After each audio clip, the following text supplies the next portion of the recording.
Ang mabuting balita ng Panginoon ayon kay San Mateo. Papuri sa iyo, Panginoon. Noong panahong iyon, inilahad ni Jesus ang talinhagang ito sa mga tao. Ang paghahari ng Diyos ay katulad nito.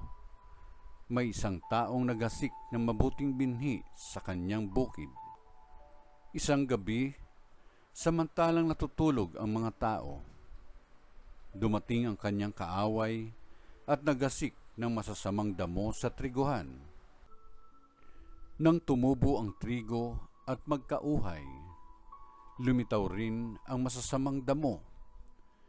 Kaya't lumapit ang mga alipin sa puno ng sambahayan at sinabi rito, "Hindi po ba mabuting binhi ang inasik ninyo sa inyong bukid? Bakit po may damo ngayon?" Sumagot siya, "Isang kaaway ang may kagagawa nito." Tinanong siya ng mga utusan, "Bubunutin po ba namin ang mga iyon?" "Huwag," sagot niya, "baka mabunot pati trigo. Hayaan na ninyong lumago kapwa hanggang sa anihan.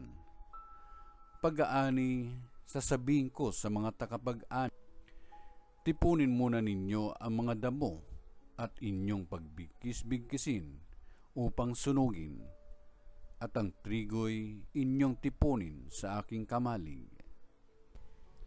Isa na namang talinhaga ang inilahad ni Jesus sa kanila. Ang paghahari ng Diyos ay katulad nito.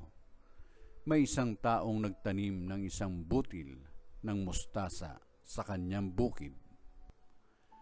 Pinakamaliit ito sa lahat ng mga binhi, ngunit kapag natanim na at lumago ay nagiging pinakamalaki sa lahat ng puno ng gulay. Ito'y nagiging punong kahoy, anupat na pamumugaran ng mga ibon ang mga sanga nito. Nagsalaysay pa siya ng ibang talinhaga. Ang paghahari ng Diyos ay katulad ng libadura na inihalo ng isang babae sa 3 takal na harina at umalsa ang buong masa. Sinabi ni Jesus sa mga tao ang lahat ng ito sa pamamagitan ng talinhaga, at wala siyang sinabi sa kanila nang hindi gumagamit ng talinhaga. Ginawa niya ito upang matupad ang sinabi ng propeta, "Magsasalita ako sa kanila sa pamamagitan ng mga talinhaga. Ihahayag ko sa kanila ang mga bagay na nalilihim mula nang ilikhain ang sanlibutan." Pagkatapos, iniwan ni Jesus ang mga tao at pumasok sa bahay. Lumapit ang kanyang mga alagad at sinabi sa kanya, "Ipaliwanag po ninyo sa amin ang talinhagang tungkol sa masasamang damo sa bukid." Ito ang tugon ni Jesus, "Ang anak ng tao ang naghahasik ng mabuting binhi.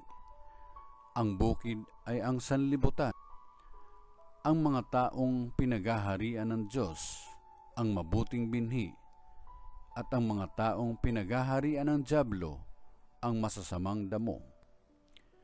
Ang kaaway na naghasik ng mga iyon ay walang iba kundi ang dyablo. Ang pag-aani ay ang katapusan ng daigdig, at ang mga anghel ang mga tagapag-ani. Kung paanong iniipon ang mga damo at sinusunog, gayon din ang mangyayari sa katapusan ng daigdig.